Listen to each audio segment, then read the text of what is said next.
አክብሮታዊ ሰላምታችን በያላችሁበት ይድረሳችሁ የቻናላችን ተከታታዮች፣ ዛሬም እንደተለመደው ሰዓታችንን ጠብቀን በመካከለኛው ምስራቅ እየተካሄደ ስላለው የጦርነት አዙሪት አዳዲስ ወሬዎችን ልንነግራችሁ መጥተናል። እስከ ፕሮግራማችን ፍጻሜ ድረስ አብራችሁን ትቆዩ ዘንድ እየጋበዝን እነሆ ወደ ዜናዎቹ እንሸጋገር።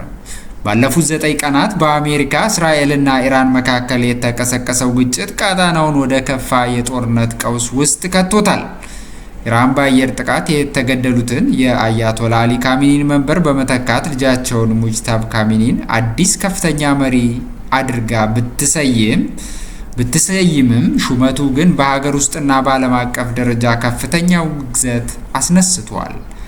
አዲሱ መሪ ሙጅታባ ካሚኒ ስራቸውን ለመጀመር ዝግጁ መሆናቸውን የኢራን የውጭ ጉዳይ ሚኒስቴር ቢያረጋግጥም ፕሬዝዳንት ትራምፕ ግን መሪው የአሜሪካን ይሁንታ ካላገኙ ስልጣናቸው ረጅም አይሆንም ሲሉ ዝተዋል።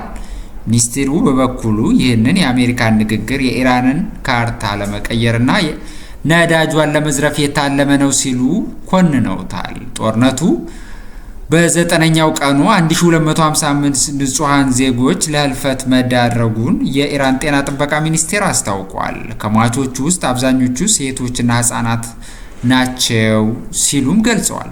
ከ12000 በላይ ሰዎች ደግሞ ቆስለዋል። በቴህራን የነዳጅ መጣሪያዎች ላይ በደረሰው ጥቃት ሳቢያ የተከሰተው የአሲድ ዝናብና የጭስ ብክለት በህፃናትና አረጋውያን ጤና ላይ ተጨማሪ አደጋ ደቅኗል። ቀደም ሲል በኢራንና በአሜሪካ መካከል እንደ ድልድይ ስታገለግል የነበረችው ኳታር የኢራን ሚሳኤሎች ወደ ግዛቷ መተኮሳቸውን ተከትሎ በኢራን ተከድተናል በሚል ጠንካራ ተቃውሞ አሰምታለች። ይህም በቀጠናው የነበረውን ዲፕሎማሲያዊ እምነት ክፉኛ አናግሶታል። ኢራን ሉዓላዊነቷን ለማስከበር እስከ መስዋዕትነት እንደምትቆም ስትገልጽ፣ የነዳጅ ማከማቻዎቿ መውደም ደግሞ የዓለም አቀፍ የነዳጅ ገበያ ላይ ከፍተኛ ዋጋ ጭማሪ አስከትሏል። የመካከለኛው ምስራቅ ውጥረት አሁን ላይ ከዲፕሎማሲያዊ ንግግር አልፎ ወደ ለየለት የህልውና ጦርነት ተሸጋግሯል። የኢራን አዲስ መሪ ሹመትና በየቀኑ እየጨመረ የመጣው የንጹሃን እልቂት ቀጣናውን ወደማይታወቅ አቅጣጫ እየገፋው ይገኛል። ዓለም አቀፉ ማህበረሰብ የጦርነቱን መዘዝና በዓለም ኢኮኖሚ ላይ ሊያሳድር የሚችለውን ተጽዕኖ በከፍተኛ ስጋት እየተከታተለው ነው።